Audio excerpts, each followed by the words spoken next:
Now be sure that Yeah. it comes over here. And follow me over with the boom. Well, move that over there. Why don't Over you here now. give him my stand there? You got the level on that, Joe? Hey, how's this video coming through? Are the lights hot enough? Don't forget the dolly in close. All right, be sure and stay clear of number 2 camera, and all set. Stand by.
Hello, I'm Bob Trout.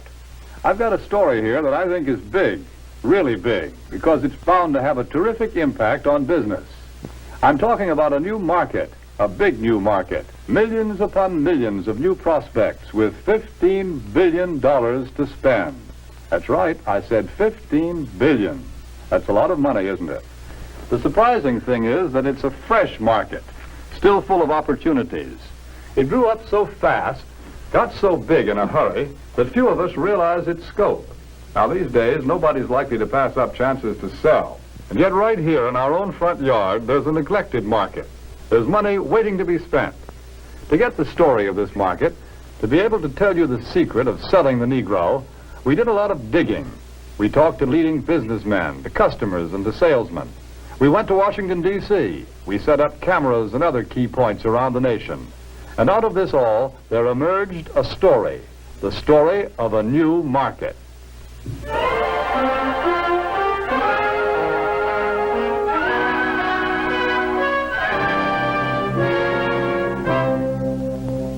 Yes, this is the market we're talking about, the new Negro family. Their name is Wells or Wilson, Smith or Brown or Alexander or Breen. They live in Chicago, in Atlanta or New York, in Detroit, St. Louis, Los Angeles, any one of 1,000 cities and towns. All over the country, families such as this are enjoying new prosperity. They have new interests, new standards of living, a buying power they've never enjoyed before. They're good prospects for practically all types of goods and services. All too often, though, they're overlooked prospects. Why? Because of some good, valid reason? No. They're overlooked because of mistaken ideas, because of out-of-date ideas about how the Negro lives and how he buys. The truth of the matter is that the Negro lives pretty much the same as other folks. He buys pretty much the same way, too. But just the same, a lot of old doubts and opinions keep cropping up over and over again. I don't like to do business with Negroes. They're drifters. You can't keep track of them. Yes, although a lot of people think that way, the truth is that 1 out of every 3 Negro families living in cities today owns its own home. That figure comes directly from the United States Bureau of Census. Maybe so, but Negroes are poor credit risks. Not more of a credit risk than any other group. Actually, the Negro home buyer meets his payments faithfully, often more faithfully than other race groups in the same economic level. That's the information we got from people who ought to know, the National Association of Real Estate Boards. Well, maybe, but I've always heard that Negroes buy shoddy, poor-quality merchandise. No, it's just the other way around. According to leading researchers, in proportion to population and income, Negroes buy more quality products than any other comparable United States group. You see, there are a lot of confused notions about the Negro customer. But when you dig right down and find out about them, they just don't hold water. Negros own homes. They meet their payments faithfully. They buy good brands of merchandise. So why let a lot of old-fashioned ideas hurt profits? Take a look at the real facts. Here in Washington, D.C., the nation's capital, some amazing facts and figures about this new market have been uncovered. For a first-hand report, we would like to take you directly to the United States Department of Commerce to hear this story from the Secretary of Commerce himself. Here is the Honorable Sinclair Weeks, the Secretary of Commerce of the United States. In the Department of Commerce, we are constantly alert to trends that mean a healthier national economy, better business for the nation as a whole. Recently, we have been interested in a rising young market, one that represents a huge potential for goods and services. I'm referring to the new Negro market. The tremendous buying power of this group is backed, of course, by an increased earning power. The average Negro family's income is at a record high. In fact, since 1939, it has increased more than the average income of all other Americans. Just take a look at a few figures. An official Department of Commerce report shows that at least 1/3 of the Negroes living in cities earn from $2,000 to $5,000 a year. Today, the average Negro wage earner brings home a paycheck 4 times larger than the one he collected in 1939. As a whole, the Negro market has a total income of about $15 billion every year.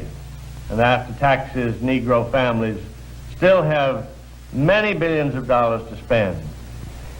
Here is a buying power that cannot help but have a tremendous effect on our national economy and on business prosperity in general. When these dollars are spent for a wide range of goods, services, and employment, business everywhere is bound to feel the impact. This new buying power has resulted in a class Negro market, a profitable, above-average income group of consumers. For example, the nation's largest newspaper and magazine research organization, Daniel Starch and Staff, reports these significant figures. More than 51% of the readers of Ebony magazine have a record player in their homes. Almost 64% own a television set. And almost 78% enjoy the convenience of an electric refrigerator. It is also a fact, and this is from the magazine The Food Field Reporter, that Negroes spend almost $3 billion a year for food alone. Per capita, they buy more cosmetics, drugs, and toiletries than anyone else in the country. And their children are better educated, too, because since 1930, enrollment in Negro colleges is up 2,500%. But really, to recognize the importance of this class Negro market, we must realize that something has been happening economically in our country. People are on the move. The population is shifting. The makeup of metropolitan populations today is different than it was just a few short years ago. To give you a better idea of what we mean, we set up several cameras, candid cameras, in a number of shopping locations. Take a look at these shoppers.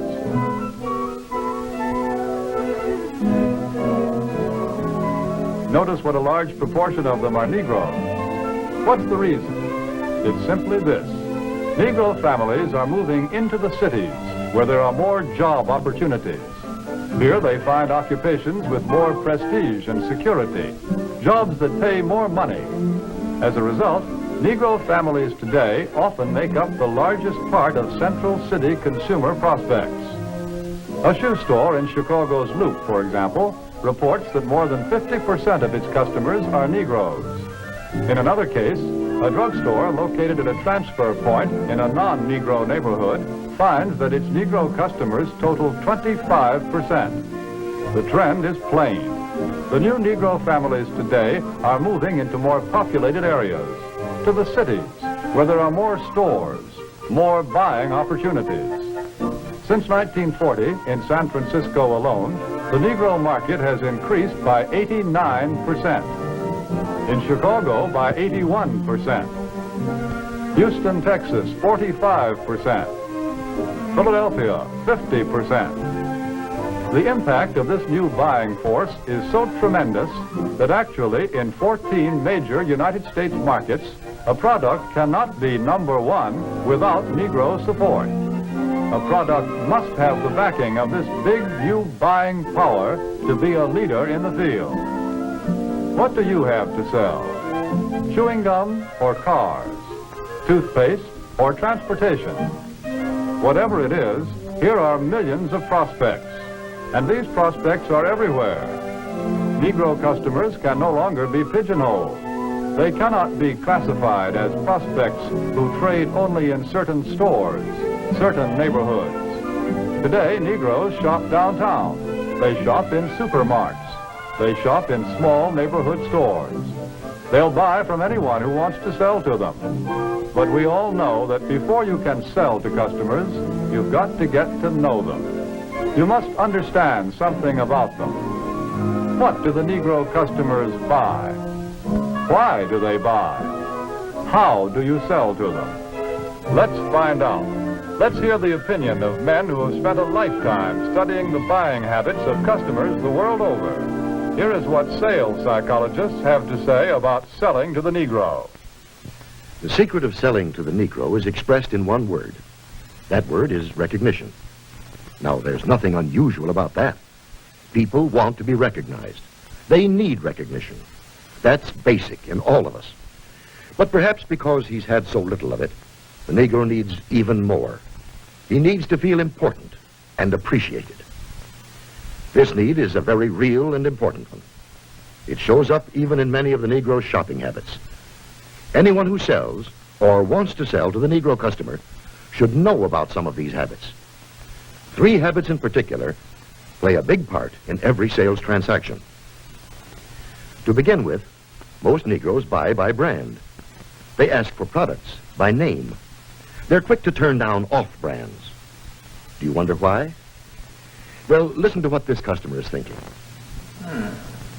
That last hat I bought just didn't hold up at all. You see, for a long time, the Negro has been sold a lot of shoddy, second-class merchandise. So now he asks for name brands in order to make sure he gets his money's worth. Buying by brand, that's the first important Negro buying habit. Now for the second. The Negro buys good quality merchandise. Symbols of quality and prestige are very important to the Negro customer.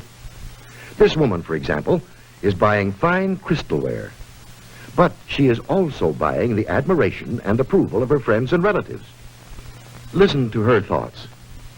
My, isn't it beautiful? I can hardly wait to show it to Sally and Joan. It's a well-known fact that many Negro customers are influenced by the opinions of others. What their friends may think of a certain item often decides whether or not the sale is made. So remember, the Negro buys quality merchandise. That's the second important point. And here's the third thing to remember when selling to a Negro customer. When he specifically asks for one thing, don't try to sell him something else. Don't try to switch him at the point of sale. If you do, he'll probably react something like this. Doesn't he think I've got the money to pay for it? There's a reason for this reaction. Again, because he's had experience with cheap merchandise, the Negro resents being offered a substitute. He wants to be sold on quality, not price. The Negro buys by brand, he buys quality, and he doesn't like to be switched at point of sale. These are the keys to selling the Negro customer. Another point. The Negro family does things together, as a group. The family works as a unit. It lives as a unit, and it buys as a unit. When you sell to one member, you many times sell to all. It's also true that many places of entertainment are still closed to the Negro. So he spends more of his money for the things that are available to him, often for items that are considered luxuries. Another trait of the Negro market is the fact that it is a pre-sold market. We know that the Negro buys by brand, and he buys the brands that he knows something about. Where does the Negro buyer get this information? We know that Negro customers are turning more and more to the publications that are tailored specifically to their needs, that give them the news and the information that they want to read about. Many leading businessmen and companies already know this. That's why so many of them are taking this direct, sure route of reaching the Negro customer. The vice president of advertising of the Gruen Watch Company, for example, says this. In many important cities throughout the United States, Negroes are important customers of the credit jeweler. Therefore, it seemed that Ebony magazine would be a very important advertising medium for us. We would say it was very well received, and from our viewpoint, a very successful campaign. From the Remington Rand Company comes this statement. Our records show that advertising in Ebony has been effective in many ways. As all good advertising should, it has built a terrific amount of goodwill and has brought a volume of sales and sales inquiries. A representative of the Alaga Syrup Company makes this statement. Because of Alaga's regard for the influence of Ebony in the Negro market, advertising space was doubled. Alaga's long experience in selling to Negroes now takes the most direct route to its best customers, reaching Ebony's 2.5 million audience in every issue. And here are the statements of still other business leaders. Yes, many business leaders are discovering the most direct and most efficient way of reaching the new Negro market. Look here at the results of the same advertisement in two different publications, Ebony and another general magazine. You can see that proportionately, more men and women read the ad in Ebony than the one in the other magazine. And they did a better job of remembering it, too. A greater percentage of readers noted, associated, and remembered the ad in Ebony. But now, wait a minute. If the Negro market is so big and easy to reach, why aren't more companies going out after it? Well, often because of the feeling that there's something entirely different, unusual about selling to the Negro. But is it really so different? What do salesmen say? The successful salesmen who do a good job of selling in Negro communities. How do you go about getting the order? How do I get the order? Well, to tell you the truth, I don't do anything. Anything different, that is. I've been calling on these accounts long enough to know that the Negro just wants to be treated like everybody else. No matter who you're calling on, a little friendliness and courtesy help a lot. But naturally, anybody resents being patronized or talked down to. So I usually call a man Mr. Brown, Mr. Smith, or Mr. whatever his name is, until he tells me to call him by his first name.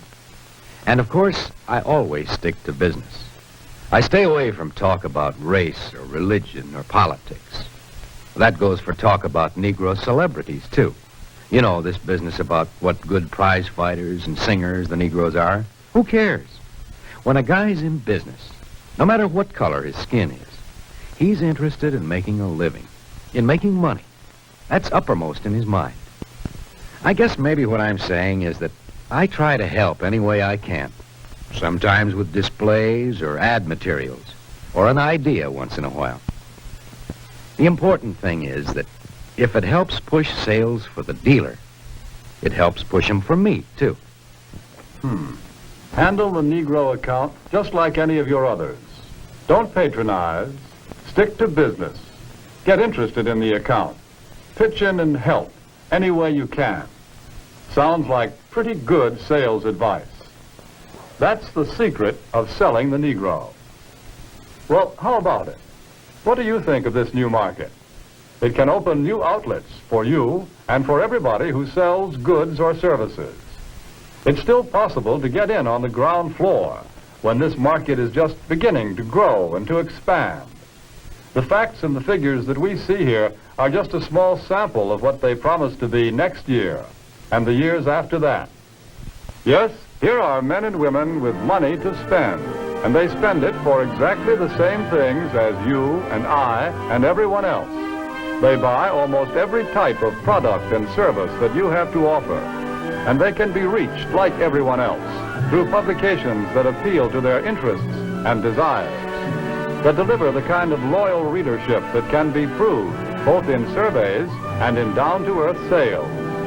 Here is a ready-made market waiting to be asked to buy.